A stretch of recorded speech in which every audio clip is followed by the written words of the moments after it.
took me some time to really get rooted in my ancestral culture and religion. Growing up here, through the Ma'afa, I had a lot of distractions, but something always kept persisting for me.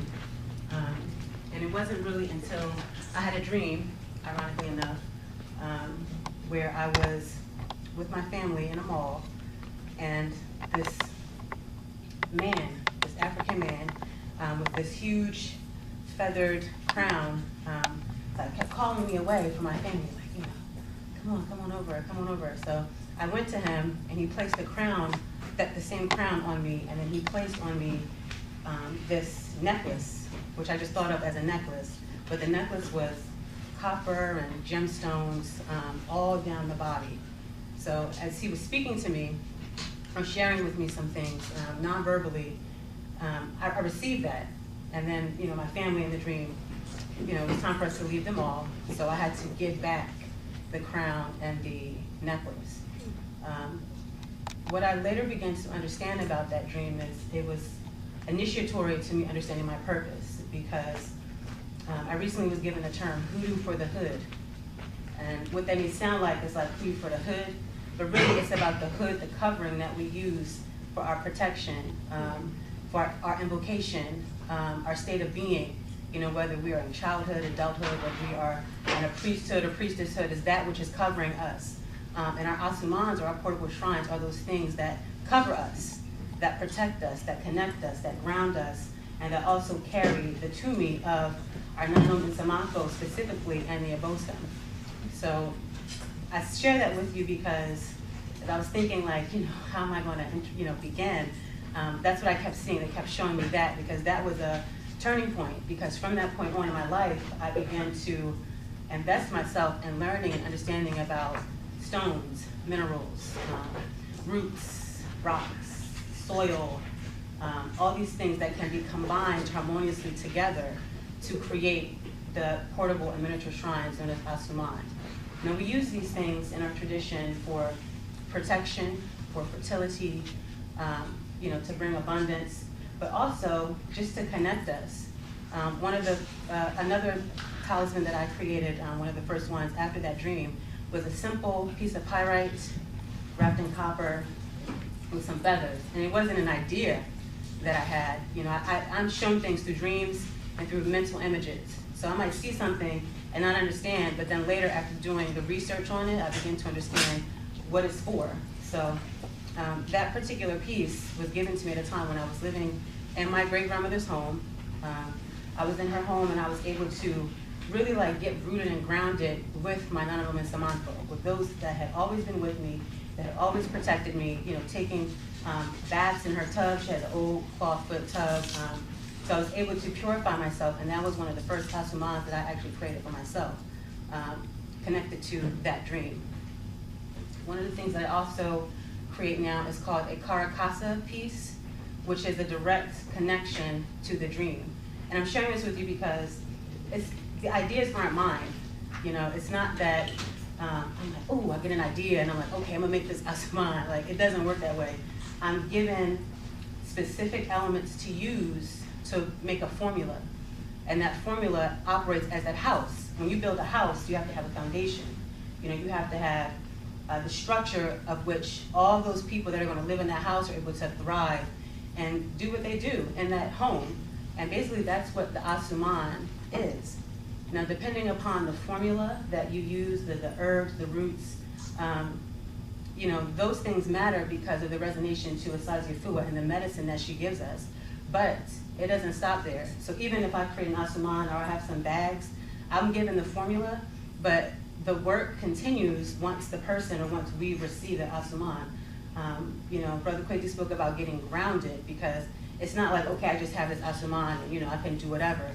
The asuman grounds you with the medicine, and then through wearing the medicine, it's activating within you wisdom of what to do, how to protect yourself, and how to go to your shrine to receive that wisdom and that information from your cultivated ancestors and from the Abosam and your particular Okra or Okrawa. Okay, so I have a few notes, if you don't mind. I'm just going to look at some. As you know already, Brother Kwesi spoke on hoodoo and and I spoke on like the hood, our covering. So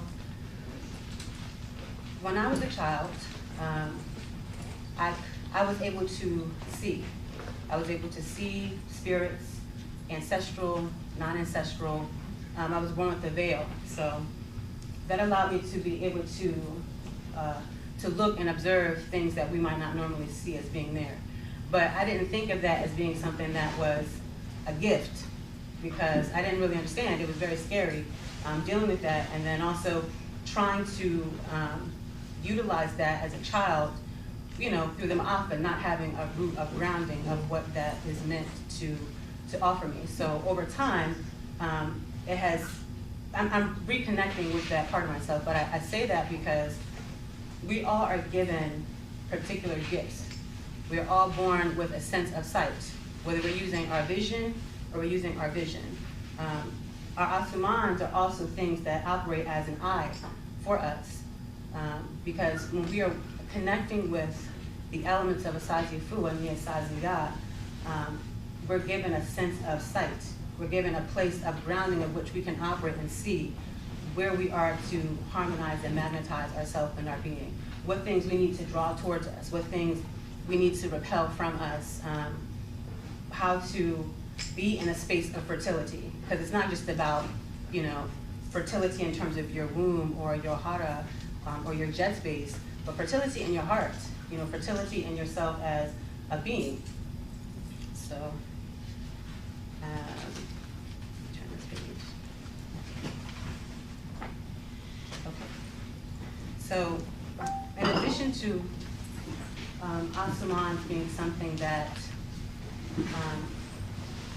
bring us a sense of beauty, abundance, they also operate for us in this ma'afa because of warfare. So we're in a time where we have to protect ourselves. We have to be armed. You know, we think about what an armor is, or armaments, but our Asuman are actually armaments, because one, again, they're operating as that portable shrine. So, for example, if you're creating a Asuman for yourself, or go to someone, an Asuman that creates a portable shrine for you, you have that shrine, but again, it's connected to that work, because the work that you do, that you put in at your Nkomre, the work that you do when you speak to your Okawa, to your Nanam and Samafo, that portable shrine is going to connect you back to that trail. So think about if you have a piece of a quartz cluster, okay? Are you familiar with seeing a quartz cluster that has many different points? So if you have a quartz cluster, then that quartz cluster is on your shrine, right? Now, that's a mineral. That is a piece of the earth, but it communicates, it vibrates, it has frequency. It's like channeling information all the time, just like herbs are channeling information all the time. If you take that quartz and that sits in your Nkomre, and the piece of it breaks off, you might want to take that piece with you. Now, even though the piece is separated and broken from that quartz cluster, it is still communicating. It's still vibrating with the frequency of its home base. So there's a direct connection between your shrine work, and the Asuman that you are going to wear that's being crafted for you. And it's very important to remember that, because it's all connected. You know, it's not something that is separate from your being, and you're not something that's separate from your Nanam and Samanfo or from your Okawa. We're constantly communicating, and an Asuman is a space and a home for that communication to take place. It never stops. You know, sometimes you have to feed, as he said, in a negative way. You've heard of an example of someone feeding an Asuman or a disincarnate spirit, but the way in which you would feed an Asuman that is grounded in your culture is at your shrine. You know, you can use oils, you can use herbs, you can use water, but really it's about connecting with the energy that you are guided by from your ancestors and your Okawa. So before I go on, does anyone have any questions or anything about that process or what I've shared so far?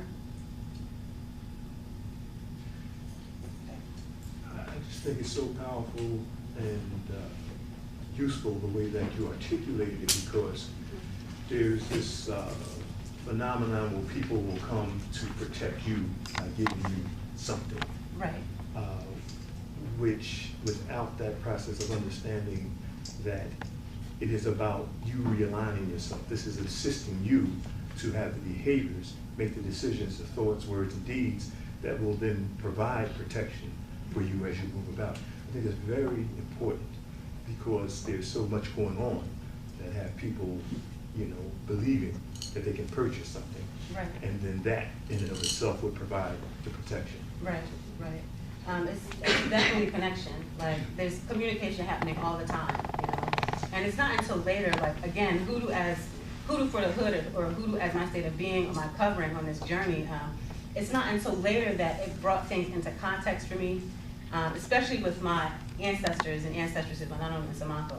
Because just last year I learned that my great-great-grandmother, whose name is Mom, was making Indu bags. They might not have called it that, but each year she would have a bag, white flannel bag, and it would have these herbs and flowers stuffed inside that my grandmother was like, we had to wear them, you know, every time we got wintertime, we had to wear them, and ooh, the smell, and, you know, but, but it was something that they wore, and they never had to worry about getting sick. They were always protected. They would go to the field to pick, you know, raspberries, blueberries in the summer, and as the season changed, they had to wear that bag, and they could not take it off until spring. So I'm assuming the spring equinox. But hearing that, when I heard it, it was like, because I was just in the beginning of like really understanding my function and my purpose, utilizing herbs and Indu and medicine and roots, you know, as an Asuman. So it was like, okay, this has always been in my bloodline. This is a part of my clan work, because she was one of mine, it is one of my clan mothers, you know, my great-grandmother who was doing this constantly. And it wasn't like something special or magical, you know. That's the thing I think we need to move away from, that's very European. And I had to move away from that as well, because we're attracted and connected to these things, these roots, these herbs, these things of power, but we think of them as being magical, but they're not foreign to us. Hoodoo is every day. You know what I'm saying? Like, hoodoo is not something that's magical in that sense. This is our culture. It's something that we utilize every day as a form of protection. And it's normal and natural. When we get dressed, I mean, our ancestors, the artistry and the science of when you adorn yourself, you know, you wake up and you have business to attend to the day, and you adorn yourself. It's not happenstance. You put on things that are going to constantly connect you and remind you of the divine order in which you're operating. And that's the function, the true function of an Asuman. Because when you put on your garments, you know, your garments should be made with the consciousness of your culture. When you put on jewelry or stones, it should be put on with the consciousness of your culture. And not only your culture, but where your culture is taking you throughout your day. You know, what your divine function is specifically to you, to your bloodline, to your clan. Like, the information is all there. You know, the communication is happening. So it's not by happenstance when we adorn ourselves, our adornments, and this is part of, you know, my Okrawa, the Nana Afi, the Hecharu coming in, because she's the one who adorns, you know. So I began to get deeper meaning into these things that I used to always be really into, but the context, again, that culture and Hugu has brought to me is understanding the mastery of our Nana Nsamanfo and the mastery of the Abosom, because it is and I kind of shy away from using art and science just because of how the European mind works in that sense, but it is a perfect blend of artistry and science, because you are constantly communicating with the earth. You're constantly communicating with, you know, Nsamanfo. You're constantly communicating with, you know, what you have to magnetize or focus on for that day, based upon how you adorn yourself and what elements you're going to wear, what elements you're going to put on your body temple, because not only are our Asumans portable shrines, but so are we. You know, again, it's that relationship. So we're portable shrines for our Okrawa and for our Nana Nsamanfo. You know, it's in our blood. Hoodoo is in the blood. So we are Asumans. And when I began to hear that, it gave me a completely different context for even that which I'm guided to create, to put on the body, because then the body becomes another Nkomre. The body becomes another space in which you are constantly working to invoke divinity and the elevated ancestors and ancestors of your blood to be in. And that's the protection. You know, your protection comes from staying in alignment. And you do that through the proper use of your Asuman, which is connected to your external Nkomre, but also to the Nkomre of you and who you are.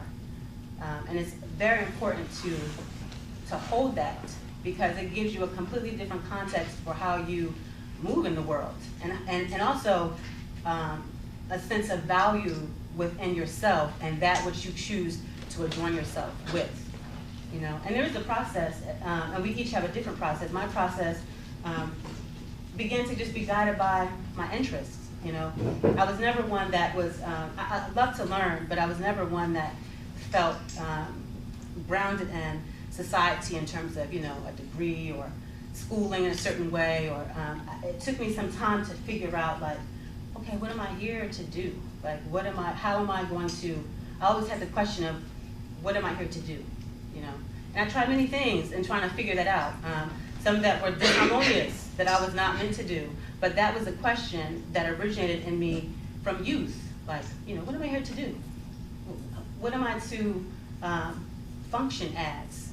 But Hoodoo gave me that hood, it gave me that covering. And as I began to delve more and more into my blood circle and my ancestry, the answers came. I didn't have to really go look. The question is always there, because the question, I think, leaves room, but culture and Hoodoo and Indu and creating Asuman is what has given me the understanding of what my function is.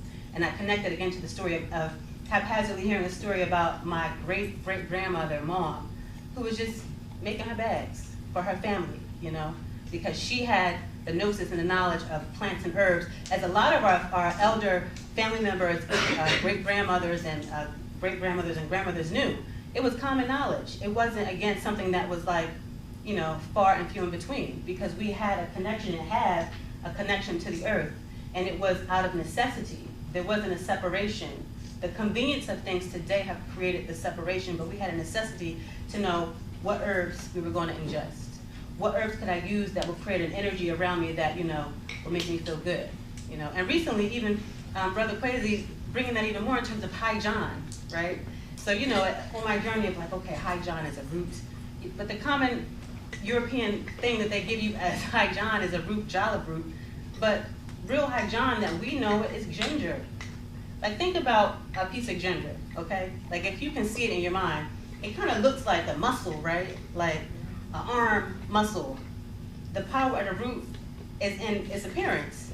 If you look at it, if you are open to communicate with it, it's like a muscle. And you smell it, and it's like, and you taste it, and it's fiery wall of protection, you know? Think about that in terms of something that you ingest, but then also if it's going to have that benefit inside your body, it's going to have that benefit in your soul body, you know, around you as well. Another thing that I'm being guided onto is really getting an understanding of not only the medicinal property of herbs, but chemically why the herb has its spiritual power. So why is the herb, what is it within the chemical constituents of the herb that give its spiritual power? Because there's a connection, and that's something that we knew and that we know, you know, and our ancestors know. So even if we don't know and we're able to connect at our Komre, we will receive that information. But these are questions, I'm very inquisitive, so I have these questions like, what is it, you know?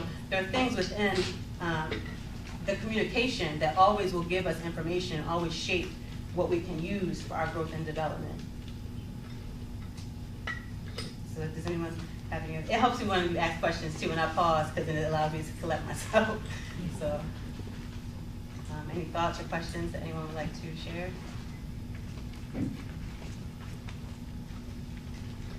Okay. Okay, I'll think of some more. Oh, yes. In reference to the little... The Indu bag? The Indu? Yes. Mm-hmm. How do you work with them? Or do they work and you just wear them? Okay. Sometimes I wild harvest herbs. So I'm fortunate enough right now where I live in an area where I can go out and collect herbs. And I don't always know sometimes what that herb will be. It could be something that I see and I'm like, okay, I'm hearing that in my ear, like, okay, we need to get it.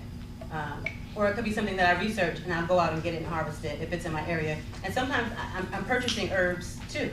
But I do want to get to the point where we're able to grow, and we're working on that, able to grow all of the herbs that we need, but we're not in that space yet. So again, basically it's that communication. So I will receive herbs, and with me, I like to have a plan for things, but I'm being constantly shown that like, it's not my plan. So I may have a plan, I might write out, okay, I wanna do this and this is what I need, but it doesn't always work that way. So I might say, okay, I'm gonna go out and get, you know, some herbs, and I'm gonna just see what I can find. So I'll get a bunch of herbs, and then I have them, I'm drying them in the house, but I might not use them right away. My intention might have been to use them right away, but it doesn't happen that way, so I have to wait. Then I might say, oh, I wanna purchase that. I might be able to get that, but then I don't create the formula, then I have to wait. But then there'll come a time, like recently for this event, because I wanted to have everything prepared, you know, I'm like, okay, I'm gonna have a bunch of stuff for this event, but that's not how it worked. I was specifically told, okay, get some herbs, which I harvested maybe a month or two ago, but I let them dry. So I had these herbs hanging in my encombre. Some yarrow, some baby's breath. I always have roses, just because of the power of the rose for me personally. You know, rosemary, other things, red sandalwood, things that I purchased as well. But I had acquired these herbs, and I didn't know when I was going to use them. But when I go to the encombre, or into my ancestral encombre room, I'm guided what to use, okay?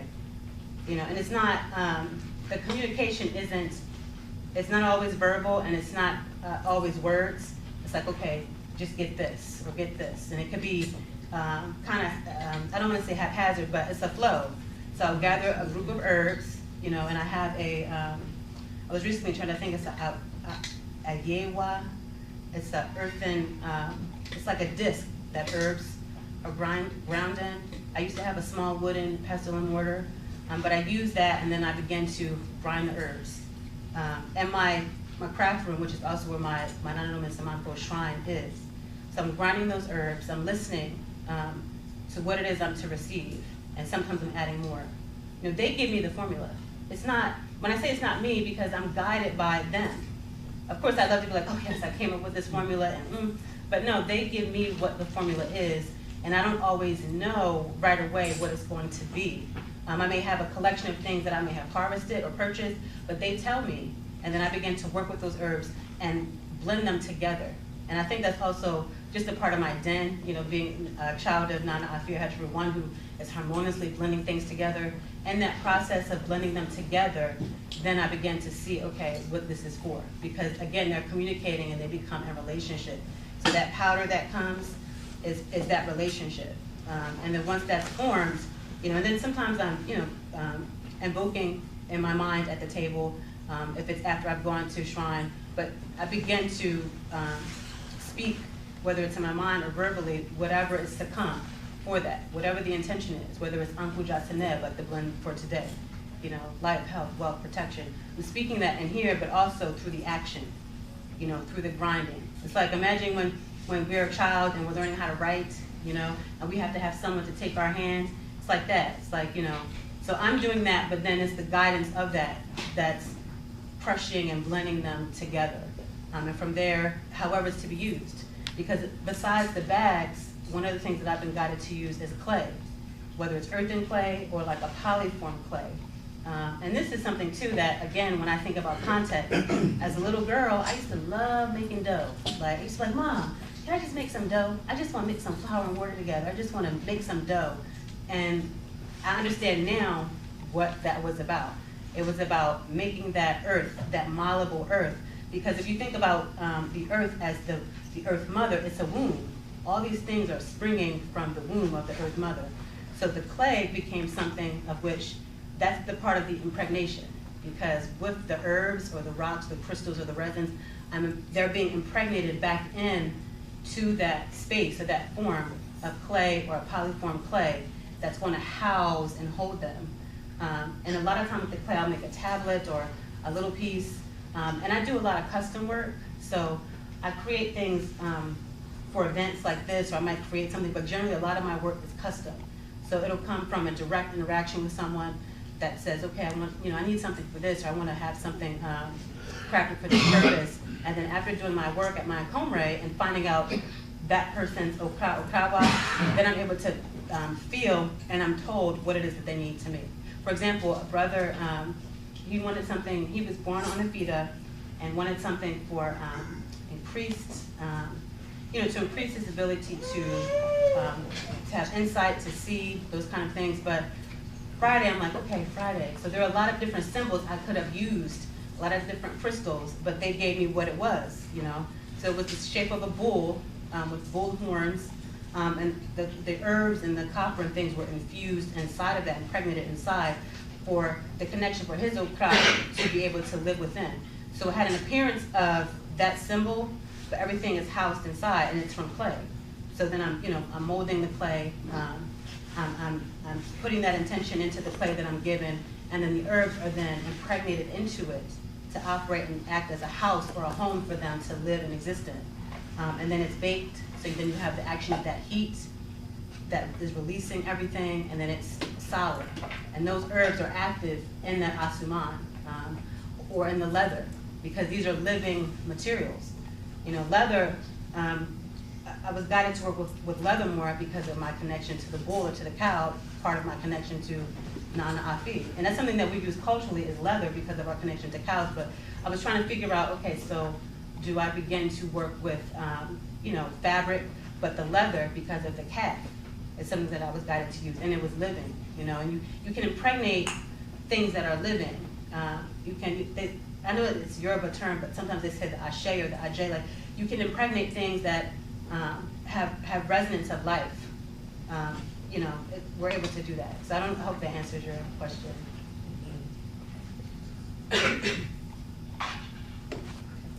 Yes. What suggestions would you make to someone who acquired or wanted you to do a custom asuman? What would you suggest to them in reference to how they now connect with that piece and the energy of that piece? The first thing that I suggest is you go to your own Nkomre. So after a piece is made, are you asking? So after the piece is made and I do my work, I'm going to my Nkomre, to my shrine, to consult to divine, to figure out what it is that they're needing or what I'm supposed to create for them. Once the piece is complete, my process is done, but theirs is just beginning. Because the first thing that I recommend that they do once they have that piece is go to their shrine. You go to your Nkomre, because you were guided to ask me for the piece. Our Abosom and our ancestors are communicating with each other sometime, and we just we don't always hear the conversation, but they're communicating with each other. So you go to your shrine, you can wear it during ritual, but I always say, whatever your Nanonoman Samanfu and your Abosom guide you to do. Because then once you have the ritual item, it becomes about your work. Those energies are then housed and magnetized, but then you have to take that to your shrine to further the work and to activate it to your bloodline. Okay. You're welcome. Yes. If you're unfamiliar with the whole bloodline shrine process and you purchase one of these, what's the best way to start working with it? Well, one is starting now, because it's right near your heart. So you're feeling the vibration and it's connecting with your heart right now, and you were guided. That's why I said I'm not gonna pick it for you. You need to pick, you need to feel which one resonates. So when you go home this evening, and if you don't have a shrine, because the other thing, just to detour for a moment, the other thing about this is that I didn't always have an Nkomre space. I didn't always have a shrine, or at least what I think of, or what we think of as an Nkomre space, to go to connect. And being a creative person, when I needed when I wanted to create something, I was like, okay, how can I want to create something that's going to have these properties. It kind of started that way as well. So that's why it's a portable shrine, because if you don't have a physical Nkomre and you can just go outside and sit under a tree with a glass of water and you're breathing, that's a shrine. Once you're at that shrine, you have that communication with your Nanonoman Samanfu and the Abosom, and you begin to ask them for the guidance for those things, to magnetize with those energies that you've procured, those resins, those herbs, whatever it is that you're working to manifest, that's going to assist you in connecting with divine order at your highest frequency possible. So you can read it every day. But the most important thing is to not allow anyone to touch it. That's personally for me, yeah. I don't like when, and I think we generally, it's just like, someone touching your hair, like someone that you don't know, you don't want them all up in your crown, you don't want them in your hair. So something that you're adorning your body with, you don't always want someone touching it, because it has, the energy, there's, again, the communication, and not that, it has to be so scary, like you can't cleanse, but it's just, holding a space of reverence, because these pieces are living. You know, these pieces are living minerals. So I advise, yeah, that you don't allow anyone to touch it. If that's what You you, wear underneath that, you wouldn't wear it where it's visible, you wear it underneath. you can, traditionally, sometimes, yeah, we did wear them underneath, but again, really what it is that you feel, you know, is working for you within your okra and the Unanimous Samako. I wear, you know, some things I can't wear inside, like, you know, my bone piece, I can't wear inside my clothes. I could, but it's not gonna, you know, it's gonna be uncomfortable, so I wear it out. But I'll make sure that, you know, I'm not gonna allow someone to just walk up and touch because of the energy that I'm working to stay connected with. And this is a protection piece for my womb area, you know? So you can wear it under your clothes if you feel, if it comes out. But again, it's about connecting to what resonates for you. Because I don't always, I just don't, that's how I am. Same way with your hair. Your hair is an extension of your soul. You don't want someone always in your hair, so you might not want someone always on your asuman, you know? So does that answer your question? Yeah, and in a way, yeah, because I'm saying, depending on the type of job you have, you don't want this. Oh, okay, so you something mean- visible where somebody's just gonna, Right. you know, wanna touch it or. Well, then, if that's how it is, put it in your clothes, you know? Asuman is like, it could be something small, it doesn't have to be something big. If it's something that you can just put in your clothes, sometimes we would just put stuff in our pocket. You know, we didn't always have it on our neck, we would have it in our pocket to wear. But yeah, you can put it under your clothes. And then you want it to be close to your skin too, especially if you're wearing something with the stones. If it's close to your skin, and you're also, even on the outside, you're getting the energy, but it's even better if it's making contact. What about also, when you don't have it on, do you keep it on your encumber? Yes, Keep it, that's- definitely keep it. Yes, that's a very important thing. I'm glad you asked that, because again, when you have an asuman, it can be charged, it can be fed in a way that's grounding and positive if it's kept at your shrine. So all of my pieces I keep on my encombre because they're part of my spiritual communication. They're part of my spiritual armor, my armament. They're part of my adornment. So if I'm going to want them to stay in a space of divine order with me, where I go to receive divine order, when I need divine order, I go to my encombre. You know, if I've messed up or made a mistake and I need to, you know, and if I just want to harmonize, I go to my encombre. So it's the same thing with your asumans, because again, they're holding that living energy and they're a shrine. And it should be connected to the extension of the shrine of your encombre, whether that's your ancestral or your kakaya, your okrawa. So it further harmonizes the piece with your specific spirit-genetic energy. And then it becomes even more visible as a reference for you, as something that is a sacred tool that you're utilizing to connect you to alignment, to staying into alignment, to protection, to whatever it is that you are needing it for. So if you rest on your encumber, you don't have to have your encumber on at the time. You don't have to have it candle and incense burning. You just left it on the encumber.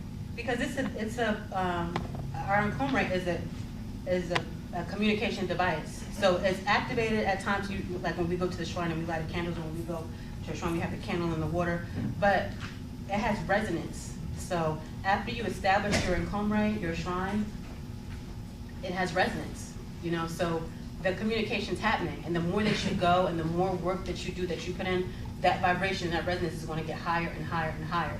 So the more that you actually are doing that work and that communication, the frequency is going to be higher. So I definitely encourage you to keep it there, and then it can become something that gives you more focus. Okay, I'm going to go to my encombre. I want to, you know, maybe that's sometimes how you might have to think about it. Okay, I want to go to my shrine because I'm working to charge my piece, and then my piece is a part of my shrine. It's about establishing that communication and that relationship. Can someone violate your space unbeknownst to you? You mean like your encombre space, or? Well, so are you saying that like you don't have, if there's a privacy issue? Or they may go into a specific room that you have unbeknownst to you, just possibly look at your pieces or something, touch it. If you're in a situation where you don't have privacy, or you feel like someone is going to try to desecrate your space, when you go to your encombre, there are things that you can do to grid and protect your space, the same way that you're protecting your body. Again, I encourage you to speak specifically, because I don't know what the specific case is with your Unanimous Samako and your Bosom. There are things, there are crystals, there are herbs that you can do to protect your space. You can do a grid on your space, you know, with some yarrow, some hydron, some pine. There are different things that you can use, quartz, obsidian, shungite, to protect and grid your space. Salt, for example, that will protect and grid your space, and create it in such a way where someone's not even going to want to go, you know, but that's part of the communication as well.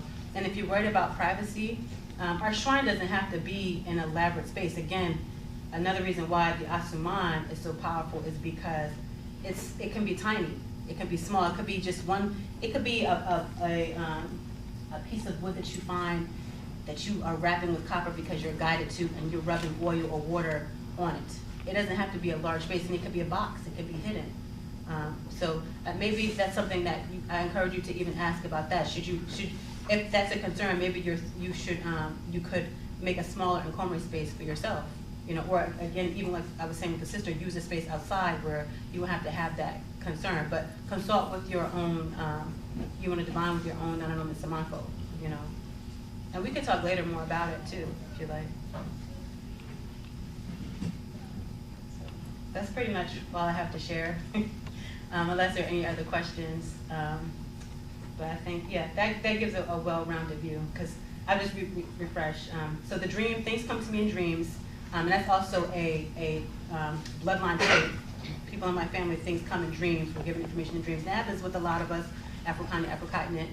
But I receive things in dreams. That was part of my initiation, the story of the crown, because it was from that moment that I began to say, okay, that's something that I want to create. So that informed me.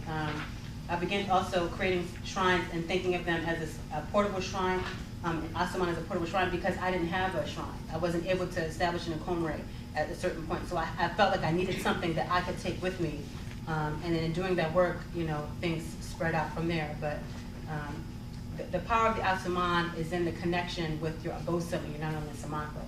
It's acting as a communication device for protection or for fertility or for abundance. It's basically a communication device that you're wearing to grid yourself, like you would grid that space with those energies, as a reminder, literally, and as resonance, literally, to your shrine and to your bloodline. So, thank you for listening. Thank you.